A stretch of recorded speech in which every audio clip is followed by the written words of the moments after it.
Emergency complications of diabetes mellitus. Basically, to start with, diabetes mellitus is a syndrome complex caused by hyperglycemia due to an absolute or relative deficiency of insulin. একদম simply বলতে গেলে এবার এর মধ্যে তো অনেক কিছু ব্যাপার আছে, সেগুলো নিয়ে ঢোকার দরকার নেই। আমরা সোজাসুজি কমপ্লিকেশনসগুলোর মধ্যে আসি, মানে ইমার্জেন্সি কমপ্লিকেশনস। ইমার্জেন্সি ব্যাপার বলতে তিনটে মেন ব্যাপার হয়। The one which is the commonest is not the most severe. সবচেয়ে সিভিয়ার কমপ্লিকেশন হচ্ছে diabetic ketoacidosis, which is fortunately very rare. ঠিক আছে, অসুবিধাটা কোথায় না, ডায়াবেটিক কিটোঅ্যাসিডোসিস ম্যাক্সিমাম হয় টাইপ 1 ডায়াবেটিসে, কম বয়সীদের মধ্যে, যার অলরেডি ডায়াবেটিস ডায়াগনোজ নেই। সে সিম্পলি একটা ডায়াবেটিক কিটোঅ্যাসিডোসিস নিয়েই প্রেজেন্ট করলো, এটাই কমনলি হয়। এবং অ্যাকচুয়ালি ম্যাক্সিমাম টাইপ 1 ডায়াবেটিস ডায়াগনোজডও হয় একটা ডায়াবেটিক কিটোঅ্যাসিডোসিস হওয়ার পরেই, তার আগে হয় না। কাজেই একটা 8-10 বছরের বাচ্চা ছেলে কি বাচ্চা মেয়ে, সে একটা সিভিয়ার পেন অ্যাবডোমেন নিয়ে এলো, সোয়েটিং হচ্ছে, অজ্ঞান হয়ে গেছে, হয়তো কনভালশন হচ্ছে। এর কারণ হিসেবে ডায়াবেটিক কিটোঅ্যাসিডোসিসটা ছট করে ভাবা মুশকিল, যদি না তোমার এই ব্যাপারে প্রচুর এক্সপিরিয়েন্স থাকে। ঠিক আছে, কিন্তু প্রচুর হয়।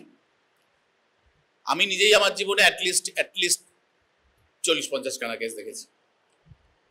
তো ব্যাপার হচ্ছে যে এটাই বলার যে অ্যাকিউট অ্যাবডোমেন নিয়ে যখন একটা কম বয়সী ছেলে বা মেয়ে আসবে, তোমার ডিডির মধ্যে সবসময় at the back of your mind তোমাকে ডায়াবেটিক কিটোঅ্যাসিডোসিসটা রাখতে হবে। ঠিক আছে, প্রচণ্ড পেট ব্যথা, অল্টার্ড কনসাসনেস, তুমি নিশ্চয়ই সবার আগে তার একটা অ্যাকিউট গ্যাস্ট্রাইটিস ভাববে, তার ওয়ার্ম কোলিক ভাবতে পারো, একটু অ্যাটিপিক্যাল প্রেজেন্টেশন অফ অ্যাপেন্ডিসাইটিস ভাবতে পারো, তুমি প্যানক্রিয়াটাইটিস ভাবতে পারো, ইভেন তার যদি কনজেনিটাল হিমোরাইটিক অ্যানিমিয়া থাকে তুমি একটা তার গলস্টোনও ভাবতে পারো, অনেক কিছু ভাবতে পারো। কিন্তু at the back of mind 2-3টে জিনিস রাখতে হবে, যেগুলো কম বয়সীদের রেয়ার হলেও they can be the etiology, এবং if not manage properly and at the right time they can even prove fatal. কোনো কারণে যদি একটা এমআই হয় একটা ছোট বাচ্চার, হতে পারে, একেবারে হয় না, মেডিসিনে তো অসম্ভব বলে কিছু হয় না, একটা এমআই হয়েছে, তুমি ভাবলেই না, ওদিকে কোনো ইনভেস্টিগেশনই করলে না, এমআই হয়ে বাচ্চারা মরে গেল, হতে পারে। সেরকমই ডায়াবেটিক কিটোঅ্যাসিডোসিসটা যদি খুব অ্যাডভান্স স্টেজে ধরা পড়ে, বুঝতে পারছো না, কিছুই ভর্তি করেছো, ফ্লুইড দিয়েছো, নানা রকমভাবে বমি কমানোর চেষ্টা করছো, এটা ওটা সেটা করছো, ইনভেস্টিগেট করতে করতে এক সময় হঠাৎ দেখা গেল যে তুমি ব্লাড সুগারটা দেখতে গিয়ে দেখলে ভীষণ হাই ব্লাড সুগার, সঙ্গে সঙ্গে অন্য জিনিসগুলো টেস্ট করে তখন দেখলে একটা ডিকে, তখন কিন্তু সেটা অনেক দূর এগিয়ে গেছে। That may not be amenable to even the most proper treatment. সুতরাং এটা ব্যাকআপ মাইন্ডে সবসময় রাখতে হবে যে this may also be the cause. যাও, কিন্তু fortunately diabetic ketoacidosis as a emergency complication অতটা ওভারঅল সব কেসের মধ্যে দেখলে অতটা কমন নয়। কমনেস্ট কি হাইপোগ্লাইসেমিয়া, যেটা খুব কমনলি হয়। প্রায় প্রত্যেকটা ডায়াবেটিকের জীবনে একবার দুবার অন্তত সিভিয়ার হাইপোগ্লাইসেমিয়া হওয়ার এক্সপিরিয়েন্স আছে। আর তৃতীয় যেটা, সেটা হচ্ছে হাইপার অসমোলার নন কিটোটিক কোমা বলে একটা রোগ আছে। ঠিক আছে, তাতে কোনো কিটোঅ্যাসিডোসিস হয় না, কিন্তু blood sugar is very high এবং অন্য নানা রকম ব্যাপার হয়। তো এই দুটো জিনিস, ডায়াবেটিক কিটোঅ্যাসিডোসিস আর হাইপারঅসমোলার নন কিটোটিক কোমা, এই দুটো আমরা পরের দিন ডিসকাস করবো, কারণ ও দুটো একটু জটিল, ওটা নিয়ে অনেক লম্বা ডিসকাশনের ব্যাপার আছে, আর ওটা পিপিটি ছাড়া হবেও না। তো আজকে আমি একটু এই সপ্তাহটা একটু গ্যাঞ্জামের মধ্যে ছিলাম, ওই জন্য পিপিটিটা বানাতে পারিনি। তো মোটামুটি ডিসকাশনটা আমরা মুখে করে নিতে পারবো, অসুবিধা নেই। আচ্ছা, প্রথম কথা হচ্ছে যে হাইপোগ্লাইসেমিয়া তো জানোই, হাইপো মানে কম, যখন ব্লাড সুগার লেভেলটা একটা থ্রেশহোল্ডের নিচে নেমে যাচ্ছে, সেটা কত, 45 to 55, এর নিচে যখন হয়ে যাচ্ছে তখন সেটাকে আমরা হাইপোগ্লাইসেমিয়া বলছি, সিভিয়ার হাইপোগ্লাইসেমিয়া। তো সেটা কিভাবে হতে পারে? প্রথম কথা হচ্ছে hypoglycaemia in a case of diabetics is always a complication of treatment. যার ট্রিটমেন্ট হয়নি তার কোনোদিন হাইপোগ্লাইসেমিয়া হবে না, কারণ তার সবসময় হাইপার থাকবে।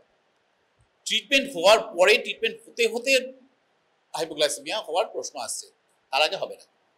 কিভাবে হতে পারে?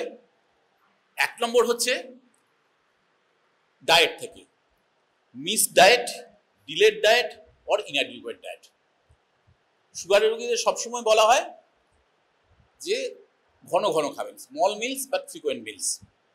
3 ঘন্টা আমরা পেশেন্টদের এমনি যেটা বলি যে 3 ঘন্টার বেশি না খেয়ে থাকবেন না, আপনাকে সারাদিনে 6 থেকে 7 বার খেতে হবে। বেশিরভাগ পেশেন্টই শুনেছে উল্টে দেয়, এত খেতে কেউ অভ্যস্ত নয়, বলে এত কি করে খাবো। আপনার এত কিছু খাওয়া হচ্ছে না, আপনি বারবার খাবেন কিন্তু কম করে খাবেন। দুটো খাওয়ার মধ্যে 3 ঘন্টার বেশি গ্যাপ পড়বে না, বা অন্যভাবে বলতে গেলে 3 ঘন্টার বেশি পেটে কোনো খাবার পড়লো না, এটা আপনার কোনো অজুহাতেই হওয়া চলবে না। ঠিক আছে, 3 ঘন্টার মধ্যে আপনাকে খেতে হবে। আপনি কতটা খাবেন, যতটা খেয়ে আপনার পেট ভরবে ততটা। It should be guided by his or her own satiety. যেটুকু খেয়ে আপনার মনে হবে যে যা খেয়েছি ঠিক আছে আর না খেলেও চলবে, সেটুকু খেয়ে বন্ধ করে দেবেন। মিস ডায়েট হলো, ডিলেড ডায়েট হলো, ইনঅ্যাডিকুয়েট ডায়েট হলো। খেলোই না সেটা প্রচুর পেশেন্ট এরকম হয়, 12:30টার সময় লাঞ্চ করেছে, বিকেলবেলা 1 কাপ চা খেলো কি না খেলো, তারপর রাত 9টায় গিয়ে খাচ্ছে। মানে এর মধ্যে ধরো দুটো আরো মিল হওয়ার কথা। 12:30টায় লাঞ্চ করলে তার 3টে 3:30টার সময় টিফিন করার কথা, 6টা 6:30টায় ইভিনিং স্ন্যাক করার কথা, দুটোই মিস করে গেল। এই মিস ডায়েটের জন্য বিকেলের দিকে বা সন্ধ্যের দিকে একটা হাইপোগ্লাইসেমিয়া হয়ে যেতে পারে। অথবা খেলো কিন্তু খুবই সামান্য, চা খেয়েছে, 4টে বিস্কুট খেয়েছে, ওদের কি হবে? ইনঅ্যাডিকুয়েট ডায়েট, তার থেকেও হতে পারে। আচ্ছা, নেক্সট হচ্ছে, এটাও খুব কমন, সেটা হচ্ছে আনএক্সপেক্টেড অর আনইউজুয়াল এক্সারসাইজ, যার কমনেস্ট ফর্ম হচ্ছে মর্নিং ওয়াক করতে যাওয়া। অনেকের ফেটিস থাকে ভোর 4টের সময় হাঁটতে যাব, ভোর 5টাতেই হাঁটতে যাব, শীত নেই গ্রীষ্ম নেই, অত ভোরে হাঁটতে চলে যাচ্ছে, ম্যাক্সিমাম সময় সেটা না খেয়ে যাচ্ছে। এবার সারা রাত খায়নি, সকালবেলা বেরিয়েছে, 35-40 মিনিট সে হাঁটতে হাঁটতে চলে গেছে, প্রচুর এক্সারসাইজ হয়েছে, যার জন্য সুগারটা ফল করে। এটা কিন্তু খুব কমন। অনেকেরই শুনবে যে হাঁটতে গিয়ে মাথা ঘুরে গেছিল বা পড়ে গেছিল বা কিছু একটা, এরকম কিছু একটা হয়েছিল। তো এবার হচ্ছে যে আরেকটা কিছু হতে পারে, যদি কোনো ইভিনিং পার্টিতে ও অ্যালকোহল নেয়, খুব একটা অ্যালকোহলিক বিঞ্জ ইটিং নেয়, অ্যালকোহল খেয়েছে, কিছু স্ন্যাক্স করেছে, ডিনারটা স্কিপ করে গেছে, সেরকম ক্ষেত্রে তার জন্য হাইপোগ্লাইসেমিয়া হয়ে যেতে পারে। ঠিক আছে, errors in oral diabetic agent, যে ডোজে ওষুধ খাচ্ছে সেটা ওর যা ব্লাড সুগার তার চাইতে বেশি হয়ে গেছে, যতটা দরকার তার চেয়ে বেশি হয়ে গেছে, সেটার জন্য হতে পারে। বা ইনসুলিন যেটা নেয়, ইনসুলিনটা যতটা নেওয়া দরকার তার চেয়ে বেশি চলছে, বা আগে একটা বেশি ডোজে শুরু হয়েছিল, এবার সেটা কন্ট্রোল হয়ে গেছে, এখন ডোজটা একটু কমিয়ে দেওয়া যায়, কিন্তু সে হয়তো ডাক্তারের কাছে আসেনি বা ডাক্তার হয়তো অ্যাডিকুয়েটলি ওটা দেননি, যার ফলে প্রয়োজনের তুলনায় ইনসুলিন লেভেলটা এখনো বেশি দেওয়া হচ্ছে, সেই জন্য তার জন্য কমে যেতে পারে। আচ্ছা, আর কি বাকি যেগুলো আছে সেগুলো একটু রেয়ার ব্যাপার। একটা লাইপোডিস্ট্রফি বলে একটা জিনিস হয়, সেটা হচ্ছে একই জায়গায় যদি বারবার ইনসুলিন দেওয়া হতে থাকে এবং ইমপ্রপারলি যদি দেওয়া হয়, তাহলে চামড়ার নিচে যে অ্যাডিপোজ টিস্যু আছে ওটা অনেক সময় একটা দরকচা মেরে একটা নডুলের মতো হয়ে যায়, সেটা লাইপোডিস্ট্রফি বলে।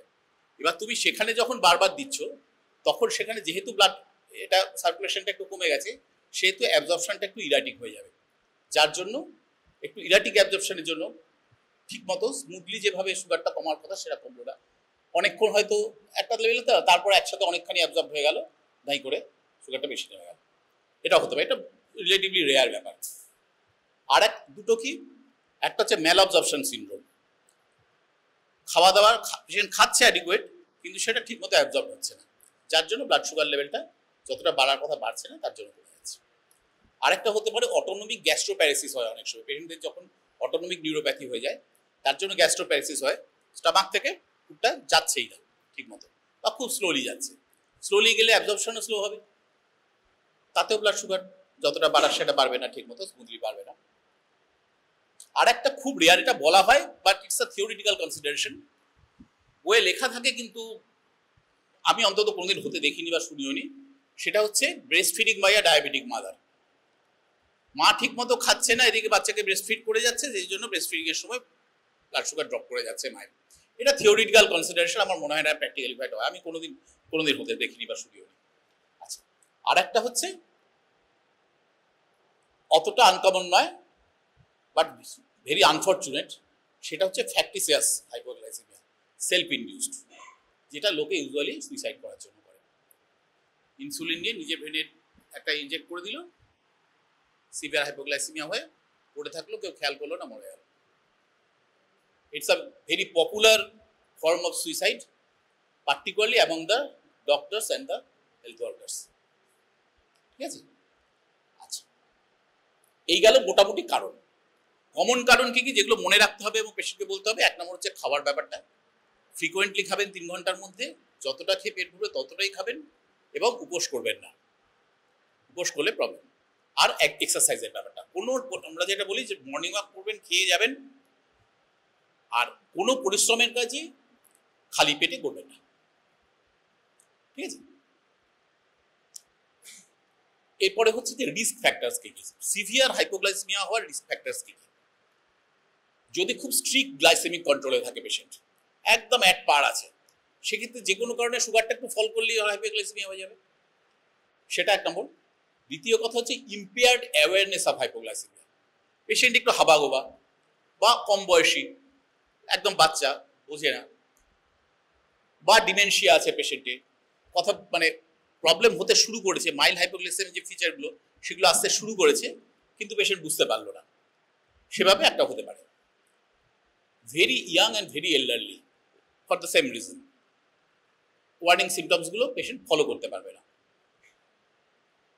ইনক্রিজ ডিউরেশন অফ ডায়াবেটিস, বহুদিন ধরে আছে, তাতে কি হয়? কাউন্টার রেগুলেটরি হরমোনাল যে মেকানিজম সেটা নষ্ট হয়ে যায়। কাউন্টার রেগুলেটরি হরমোন মেকানিজম মানে কি?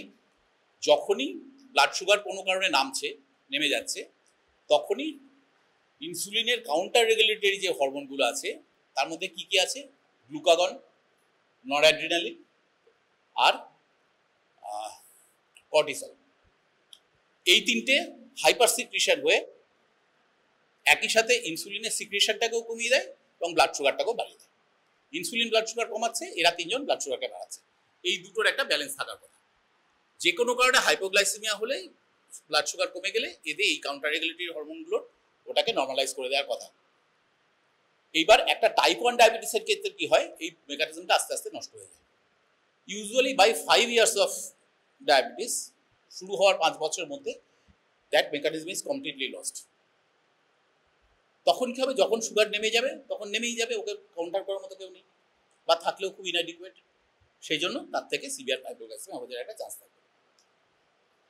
ঘুমের মধ্যে হতে পারে, রেনাল ইম্পেয়ারমেন্টে হয়, ক্রনিক কিডনি ডিজিজের ক্ষেত্রে কিন্তু এটা একটা ফ্যাক্টর। কেন? যে সামান্য যেটুকু ইনসুলিন শরীরে বেরোচ্ছে, রেনাল ফাংশন যেহেতু খুব কমে গেছে, সেই ইনসুলিনটা শরীর থেকে সেভাবে বেরিয়ে যাচ্ছে না, বারবার ঘুরে বেড়াচ্ছে, যার ফলে রিলেটিভলি ব্লাডে ইনসুলিন লেভেলটা অনেকটা বেশি, সেই জন্য হাইপোগ্লাইসেমিয়া হয়ে যাওয়ার একটা চান্স থাকে। সাধারণত যাদের র্যাপিড অ্যাক্টিং ইনসুলিন দিয়ে ট্রিটমেন্ট করা হয়, হয়তো দিনে 4 বার করে 6 আওয়ারলি সাধারণত দেখা হয়, ব্লাড সুগার চেক করে করে 6 আওয়ারলি দেখলাম এবং সেই অনুযায়ী ইনসুলিন দিলাম। সিকেডির ক্ষেত্রে 6 আওয়ারলি না দিয়ে 8 আওয়ারলি দেওয়া হয়, যেহেতু ডিউরেশন অফ অ্যাকশনটা, যেটুকু এন্ডোজেনাস ইনসুলিন আছে বা যদি আমি বাইরে থেকেও দিই, সেই ইনসুলিনের যেহেতু এলিমিনেশনটা কমে গেছে, সেহেতু ডিউরেশন অফ অ্যাকশনটা বেড়ে গেছে। 6 ঘন্টা বাদে আমি দেবো না। আর নেক্সট হচ্ছে আমরা কি কি সিমটমস দেখতে পাবো। সিমটম সাধারণত দু রকম হয়। একটা হচ্ছে হাইপোগ্লাইসেমিয়া ইনডিউসড অটোনমিক রেসপন্স থাকে কিছু, আর একটা হচ্ছে ব্রেনের ওপর ইনসুলিন না থাকার জন্য, হাইপোগ্লাইসেমিয়া হওয়ার জন্য ব্রেনের নিজস্ব কিছু প্রবলেম হয়। এই দুটো মিলিয়ে হচ্ছে সিনড্রোম কমপ্লেক্স। মাইল্ড থাকবে, মডারেট থাকবে, যখন খুব সিভিয়ার হয়ে যাবে তখন একদম সিভিয়ার হয়ে যাচ্ছে। কী কী হবে? অটোনমিক ফিচার্সগুলো কী কী? সোয়েটিং, ট্রেমলিং, প্যালপিটেটিং হার্ট, হাঙ্গার আর অ্যাংজাইটি। পেশেন্ট প্রথম যেটা হবে, পেশেন্ট একটা ইরিটেবল হয়ে যাবে, খিটখিট করছে, ভাল লাগছে না, মনে রাখতে পারছেন, কিছু একটা মনে রাখার চেষ্টা করছে, পারছে না, জিভটা শুকিয়ে আসতে শুরু করে, মুখটা শুকিয়ে আসতে শুরু করে, অনেক সময় চোখে একটু ঝাপসা দেখতে শুরু করে। এগুলো হচ্ছে মাইল্ড সিমটম। এইখানেই হাইপোগ্লাইসেমিয়া অ্যাওয়ারনেসের প্রশ্নটা আসছে। ইন্টেলিজেন্ট পেশেন্ট, এক্সপিরিয়েন্স পেশেন্ট, সে এইটা দেখলেই বুঝতে পারবে আমার সুগার ফল করছে, সে সঙ্গে সঙ্গে তার ব্যবস্থা নেবে। কি ব্যবস্থা নেবে সেটা আমরা পরে আসছি। কিন্তু খুব ছোট বাচ্চা, এল্ডারলি পার্সন, ডিমেনশিয়া হয়ে গেছে, তারা এই ওয়ার্নিং সিমটমসগুলো ঠিকমতো বুঝতে পারবেন না, যার ফলে ব্যাপারটা আরও সিভিয়ারের দিকে এগোবে। নিউরোগ্লাইকোপিনিক সিনড্রোমস কি? পেশেন্টের কনফিউশন হতে থাকবে, ড্রাউজিনেস হতে থাকবে, ঝিমিয়ে যাবে পেশেন্ট, কথা জড়িয়ে যাবে, স্পিচ ডিফিকাল্টি আসবে, ইনএবিলিটি টু কনসেন্ট্রেট, মানে হায়ার মেন্টাল ফাংশন যেগুলো সেগুলো সবই ইম্পেয়ার্ড হতে শুরু করবে পেশেন্টের। ইনকোঅর্ডিনেশন হবে, একটা ছুঁচে সুতো পড়িয়ে কিছু একটা করছিল বা একটা ছবি টবি আঁকছিল, দেখবে সেটা ঠিকঠাক করতে পারছে না, লিখতে লিখতে হাতটা হয়ে যাচ্ছে, লেখা ঠিক মতো করতে পারছে না, বা কম্পিউটারে কিবোর্ডে কাজ করছিল, অনেকক্ষণ ধরে কাজ করছে, খাওয়া দাওয়া টাইমলি হয়নি, অনেক কাজ, তখন দেখবে যে চোখ ঝাপসা হচ্ছে, ঠিকঠাক যেন সবগুলো অ্যানালাইসিস করতে পারছে না, এরকম একটা প্রবলেম হতে শুরু করবে। আর নন স্পেসিফিক ফিচার্স কি কি? নশিয়া হতে পারে, একটা হেডেক হতে পারে, একটা টায়ার্ডনেস আসতে পারে, এইগুলো হচ্ছে মাইল্ড ফিচার সমস্ত। এই জিনিসগুলো যখন আরো এগোবে, বাড়তে থাকবে, তখন একটা সময় পেশেন্ট জ্ঞান হারিয়ে ফেলবে, অজ্ঞান হয়ে যাবে, সিজার্স হতে পারে, if left untreated patient will die. সবচেয়ে কমনলি কখন হয় আমাদের দেশে যেটা দেখি আমরা, একটা হচ্ছে বিকেলবেলা আর একটা হচ্ছে ভোরবেলা। বিকেলবেলা কেন? আমাদের অভ্যেসই হচ্ছে লাঞ্চ করলাম 12টা 12:30 একটার সময়, তারপর কিছুই খেলাম না, 4টের সময় এক কাপ চা খেলাম কি না খেলাম, আবার ওই রাতে গিয়ে খাবো বা সন্ধ্যের দিকে হয়তো একটু মুড়ি খাবো। 3-3.5 ঘন্টার বেশি যদি পেশেন্ট না খেয়ে থাকে তাহলেই কিন্তু তার সুগার ফল করছে। কাজে সে যদি 12:30 একটার সময় খেয়ে থাকে, তার 5টা 5:30টার সময় সুগারটা ফল করে যাবে। এবার সেই সময় যদি বাড়িতে কেউ না থাকে, একটা বয়স্ক মানুষ, হাজব্যান্ড ওয়াইফ থাকেন, বা হাজব্যান্ড নেই, ওয়াইফ একা থাকেন, বা এরকম কিছু একটা আছে, তখন আস্তে আস্তে ওরকম হবে, তারপরে পেশেন্ট অজ্ঞান হয়ে যাবে। এবার বাড়িতে যদি কেউ না থাকে, অজ্ঞান হয়ে পড়ে থাকবে। যদি কেউ এসে দেখলো তো ভালো, সঙ্গে সঙ্গে নিয়ে এলো নার্সিংহোমে কি হসপিটালে, র্যাপিডলি ট্রিটমেন্ট হলে পেশেন্ট সেরে যাবে। আর যদি না হয়, বাড়িতেই পড়ে থাকে, বাড়িতে পড়েই মরে পড়ে থাকলে এরকম প্রচুর হয়। বিশেষ করে যারা একা ফ্ল্যাটে থাকেন বা এরকম থাকেন, এরকম কিন্তু প্রচুর ডেথ হয়। এটা হচ্ছে 1 নম্বর। আর 2 নম্বর কি, ভোর রাতের দিকে। রাতে পেট ভরে খেতে হবে, এটা আমরা সবসময় পেশেন্টদের বলি। যেহেতু তারপর তিনি অন্তত 7-8 ঘন্টা কিছু খাচ্ছেন না, সেহেতু রাতে যদি পেশেন্ট পেট ভরে না খান, বা রাতে কোনো কারণে বমি হলো, বা খুব অরুচি লাগছে, খেলো না, অর্ধেক খেয়ে ছেড়ে দিল, বা খেয়েছিল বমি হয়ে গেল, আর কিছু না খেয়ে শুয়ে পড়লো। এবার রাতের ট্যাবলেটটা যেমন খাবার খেয়ে নিয়েছে, ইনসুলিন যেমন নিয়ে নিয়েছে, অথচ পেটে খাবার নেই, তাহলে কি হবে, ভোরের দিকে ফল করে যায়। যদি মাইল্ড হয় তাহলে পেশেন্ট কিছু বুঝবে না, ঘুমের মধ্যেই ব্যাপারটা হয়ে যাবে, বুঝতে পারবে না। কিন্তু তুমি যদি স্পেসিফিক্যালি তাকে জিজ্ঞেস করো যে রাতে ঘুমটা কেমন হয়েছে, সকালবেলা একটা হেডেক হয়, অনেক সময় সকালে উঠে দেখা যায় যে মানে একটা কোঅর্ডিনেশনের প্রবলেম হচ্ছে, বা আরেকটা জিনিস খুব টিপিক্যালি হয়, খুব ভিভিড ড্রিমস হয়। শেষের দিকে আমরা সাধারণত কি ভোরের দিকে কি স্বপ্ন দেখেছি একটু একটু হয়তো মনে করতে পারি, কিন্তু বেশিরভাগ স্বপ্নই আমরা ভালোভাবে মনে করতে পারি না, কিছু একটা হয়েছিল। কিন্তু এই সমস্ত ক্ষেত্রে patient can vividly remember the dreams, কি হয়েছিল, কি দেখেছিল, একদম পরিষ্কার হয়েছিল। তার মানে ঘুমটা এত পাতলা হয়ে গেছিল, এত ডিস্টার্ব হয়ে গেছিল যে he or she can remember that. তো এই জন্য আমরা পেশেন্টদের কি বলে থাকি, যাদের একবার দুবার অন্তত হয়েছে, তাদের কি বলা হয় যে নেক্সট ম্যানেজমেন্টটা এলে এটা আরো কোরিলেট করতে সুবিধা হবে। সেটা হচ্ছে মাইল্ড সিমটম হলে আমরা কি করব। প্রথম কাজ হচ্ছে আমরা তাকে একটা রিফাইন্ড কার্বোহাইড্রেট খাও, গ্লুকোজ। গ্লুকোজ হাতের কাছে না থাকলে চিনি, সুক্রোজ। তো প্রথম কাজ হচ্ছে সঙ্গে সঙ্গে 10 থেকে 15 গ্রাম গ্লুকোজ আমাকে খাইয়ে দিতে হবে পেশেন্টকে, বা পেশেন্টকে নিজেকে। পেশেন্ট যদি ইন্টেলিজেন্ট এনাফ হয়, ও ওই 15 গ্রাম মানে রাফলি 4 থেকে 6 চামচ গ্লুকোজ হয়। এইটা সঙ্গে সঙ্গে জলে গুলে, বা জলে গোলার যদি সুযোগ না থাকে, দরকার হলে শুকনোই খেয়ে নেবে। খেয়ে নিলে within 10 to 15 minutes blood glucose লেভেলটা অনেকটা বাড়বে, কষ্টটা জমে যাবে। এটা প্রথম কাজ করবে। নেক্সট কাজ করবে, একটা কমপ্লেক্স কার্বোহাইড্রেট ডায়েট কিছু খেয়ে নেবে, যেটা হজম হয়ে একটু সময় লাগবে করতে, কিন্তু বাই দ্যাট টাইম ও তো চিনি বা গ্লুকোজটা খেয়ে নিয়েছে, তাতে ইমার্জেন্সি ব্যাপারটা সামলে গেছে। সেটা কমপ্লেক্স কার্বোহাইড্রেট যে কোনো খেতে, মুড়ি খেতে পারে, যদি ভাত থাকে ঘরে ভাত একটু খেয়ে নিল, বা কোনো একটু চিড়ে ফিরে তাড়াতাড়ি করে ভিজিয়ে এগুলো খেয়ে নিল, এরকম কিছু একটা কমপ্লেক্স কার্বোহাইড্রেট খেয়ে নেবে, যাতে ব্যাকআপটা হবে। এটা হচ্ছে মাইল্ড সিমটমসের ক্ষেত্রে। যদি মডারেট হয় তাহলে কি হবে, মডারেট বা সিভিয়ার যদি হয়, পেশেন্ট অজ্ঞান হয়ে গেছে, অন্য লোকে এসে, কেয়ার গিভার কেউ এসে তাকে হসপিটালে নিয়ে গেছে, সেমি কনসাস হয়ে গেছে বা আনকনসাস হয়ে গেছে, তখন তাকে কি করতে হবে, ডাক্তার কি করবে, প্যারেন্টারাল থেরাপি করবে। প্যারেন্টারাল থেরাপিটা কি, 20% ডেক্সট্রোজ, 20% ডেক্সট্রোজ এতে ইউকেতে পাওয়া যায়, আমাদের এখানে 25% ডেক্সট্রোজ হয়।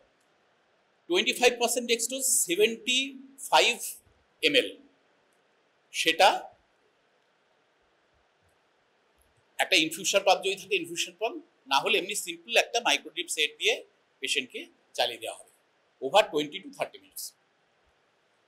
যদি 20% গ্লুকোজ হয়, তার 70 গ্রামের মধ্যে কতটা থাকবে, 75 ml এর মধ্যে কতটা থাকবে, 15 গ্রাম মতো থাকবে গ্লুকোজ।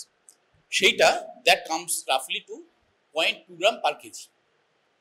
এইটা একটা কন্টিনিউয়াস ইনফিউশন হলে উইদিন হাফ অ্যান আওয়ার পেশেন্টের কগনিটিভ সিমটমসগুলো আবার নর্মাল হয়ে যাবে। অনেক সময় কারেকশনের পরও, ব্লাড গ্লুকোজ লেভেলটা কারেকশন হয়ে যাওয়ার পরও it takes up to 1 hour for the cognitive symptoms to return. আচ্ছা, যদি দেখা যায় যে না রিটার্ন করলো না, পেশেন্ট অজ্ঞানী হয়ে আছে, অজ্ঞান হয়ে গেছে বা একদম কনফিউজড হয়ে আছে, ডাকলে সাড়া দিচ্ছে না বা কিছু ফলো করতে পারছে না, তখন আমাকে কি করতে হবে, I have to keep him or her admitted. আমার তাকে সিটি স্ক্যান করে দেখতে হবে তার কোনো সেরিব্রাল ইডিমা হয়ে গেছে কিনা। যদি সেরিব্রাল ইডিমা হয়ে যায় আমাকে কি করতে হবে, আইল গিভ আইদার ম্যানিটল অথবা একটা ডায়াবেটিক কিছু দেবো, দিয়ে ওভার নেক্সট 12 আওয়ার্স আমরা চেষ্টা করবো আস্তে আস্তে তার সেরিব্রাল ইডিমাটাকে কমিয়ে দেবো। আচ্ছা, এই গেল ইমার্জেন্সি ট্রিটমেন্ট। এর সাথে আর কি হতে পারে, অনেক সময় হাইপোগ্লাইসেমিয়ার সাথে কার্ডিয়াক অ্যারিথমিয়া হয়ে যায়। কার্ডিয়াক অ্যারিথমিয়া যদি হয়ে যায়, আইসিইউতে থাকলে তার তো কন্টিনিউয়াস মনিটরিং হচ্ছেই। যদি এমনি একটা তুমি পেরিফেরাল সেন্টারে আছো যেখানে মনিটরিং হচ্ছে না বা কিছু হচ্ছে না, সেইখানে তুমি ইসিজি করবে, একটা ইসিজিতে একটা লং লিড টু নেবে, তার মধ্যে তুমি দেখতে পাবে অ্যারিথমিয়াস কিছু আসছে কিনা, থাকলে অ্যাকর্ডিং টু দ্য প্রবলেম তুমি সেটা ট্রিটমেন্ট করবে। সেক্ষেত্রে তোমাকে অ্যাটলিস্ট 48 আওয়ার্স পেশেন্টকে রাখতে হবে নতুন কিছু কমপ্লিকেশন হচ্ছে কিনা সেটা দেখার জন্য। নেক্সট ব্যাপার কি, আমরা কি কারণে হাইপোগ্লাইসেমিয়াটা হয়েছিল সে কারণটা খুঁজে বার করতে পারলাম কিনা। যদি স্কিপ মিলের ব্যাপার হয় বা উপোস করেছিল এগুলো আমরা বুঝতে পারি, বা রাতে খেয়েছিল, বমি করেছিল, আর কিছু খায়নি, ভোরবেলা হাইপোগ্লাইসেমিয়া আমি বুঝতে পারছি যে এই কারণে হয়েছিল। কিন্তু আমরা যদি পিন পয়েন্ট করতে না পারি কারণটা যে কি কারণে হয়েছিল, সেক্ষেত্রে কি করা হবে, পেশেন্টকে তো ওইভাবে ছেড়ে দেওয়া যায় না, একেবারে ওষুধ না দিয়ে ছেড়ে দিলাম সেটাও করা যাবে না, আবার এলোপাথারি কিছু একটা বন্ধ করে দেবো সেটাও করা যাবে না। ইউজুয়াল নর্ম হচ্ছে 15 to 20% dose reduction of the insulin, যেটা চলছিল if the patient is already on insulin. আর যদি সে ওরাল ড্রাগে চলছিল, সেক্ষেত্রে যে ওষুধটা খাচ্ছে, অনেক সময় যেটা করা হয় 48 আওয়ার্স ওষুধ বন্ধ করা হয়, করে একটা ফাস্টিং আর পিপি রিপিট করে আসতে বলা হয়, অথবা ডোজটাকে হাফ করে দেওয়া হলো, হাফ করে দিয়ে কত কি থাকছে দেখে আস্তে আস্তে আবার আপ টাইট্রেট করা হলো ডোজটা, এটা অনেক সময় করা হয়। ওরালগুলোর মধ্যে, ওরাল ড্রাগগুলোর মধ্যে কোনগুলো থেকে এই হাইপোগ্লাইসেমিয়া হওয়ার চান্স বেশি থাকে, দ্য ইনসুলিন সিক্রেটাগক্স। ইনসুলিন সিক্রেটাগক্স মানে কোনগুলো, গ্লিমিপেরাইড, গ্লাইবুরাইড, এগুলো। গ্লাইক্লাজাইডের রিলেটিভলি পোটেনশিয়ালটা কম হাইপোগ্লাইসেমিয়া করে, ইটস রিলেটিভলি সেফার ড্রাগ। ঠিক আছে, আগে যেগুলো দেয়া হতো সালফোনিউরিয়াগুলো, টলবিউটামাইড ছিল, টোলাজামাইড ছিল, এগুলোতে হওয়ার চান্সটা অনেক বেশি থাকতো। ওগুলো এখন আর প্র্যাকটিক্যালি ইউজ হয় না। এখন সালফোনামাইডসের মধ্যে, সালফোনিউরিয়ার মধ্যে মেইনলি গ্লিমিপেরাইড ইউজ হয় আর গ্লাইকাজাইড ইউজ হয়, বাকিগুলো আর অতটা ইউজ হয় না। এগুলোর মধ্যে গ্লিমিপেরাইডের পোটেনশিয়াল আছে হাইপোগ্লাইসেমিয়া করা, গ্লাইকাজাইডের সেরকম বেশি না।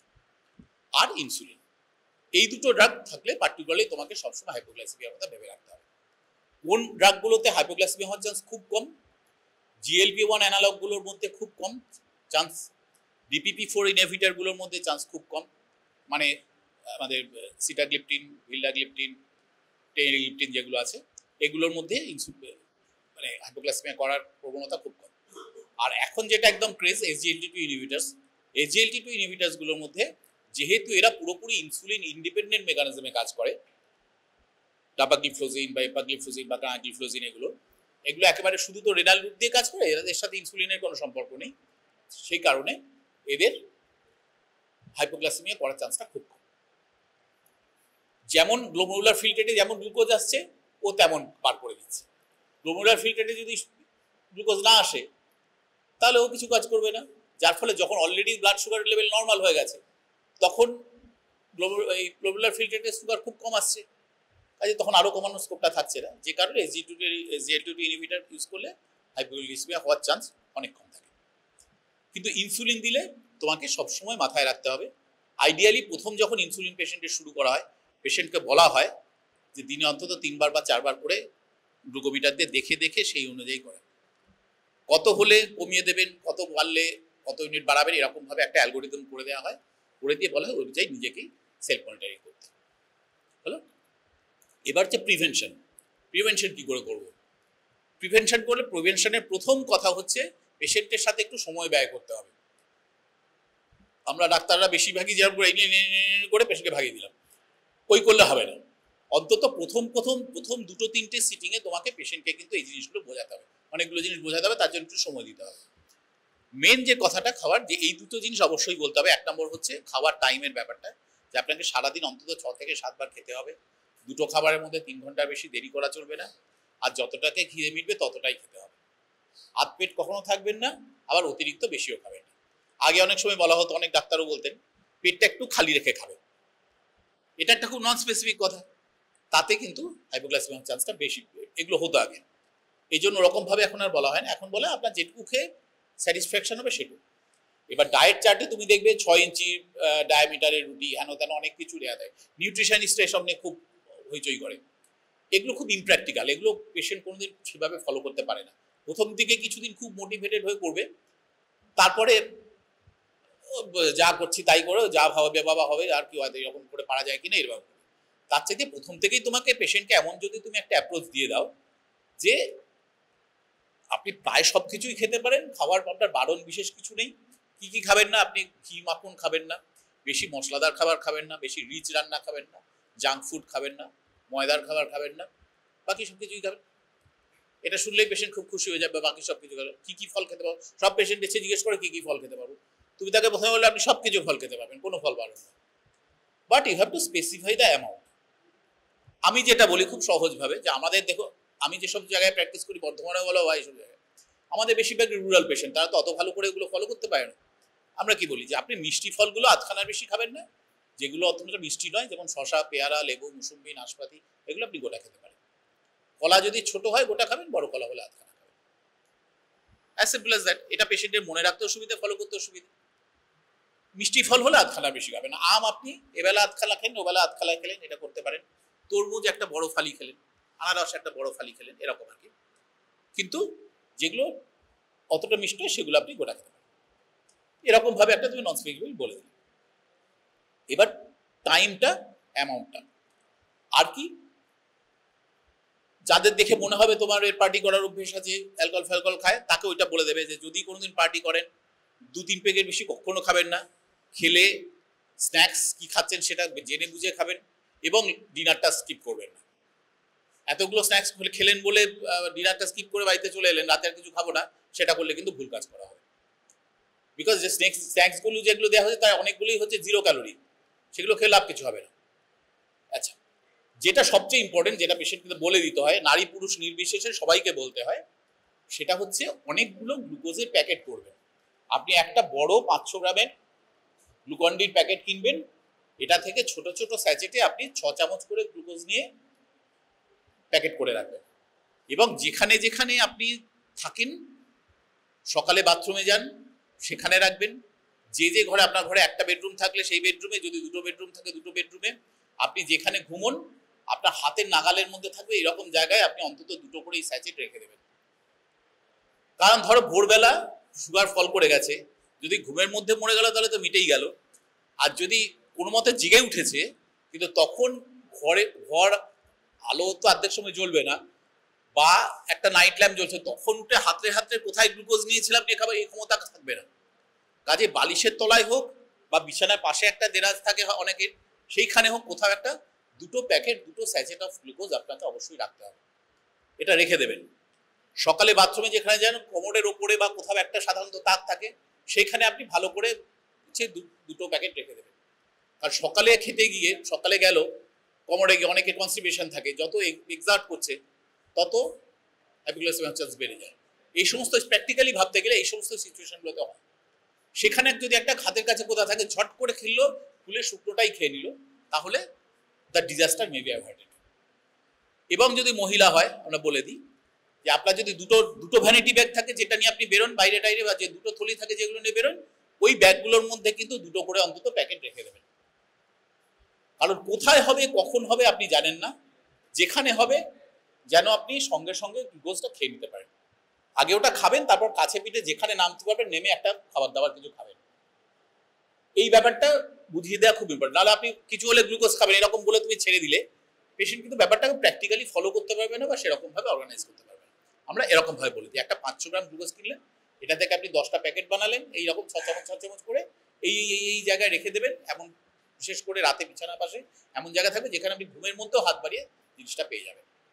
এই আরেকটা জিনিস কি খুব ইম্পর্টেন্ট, যেটা আজকের দিনে খুব রেলিভেন্ট, প্রচুর ডায়াবেটিক রোগী তারা বেড়াতে চলে যায়, সিকিম যাচ্ছে, দার্জিলিং যাচ্ছে, অরুণাচল গেলে তো আরোই ভালো, ওখানে ইনফ্রাস্ট্রাকচার খুব খারাপ, অনেকক্ষণ টানা যাচ্ছে, কোথাও রাস্তায় ধস নেমে বন্ধ হয়ে গেছে, কোথাও কিছু একটা কারণে বন্ধ হয়েছে, তুমি রাস্তায় আটকে গেছো, খেতে খাবার দাবার পাচ্ছ না।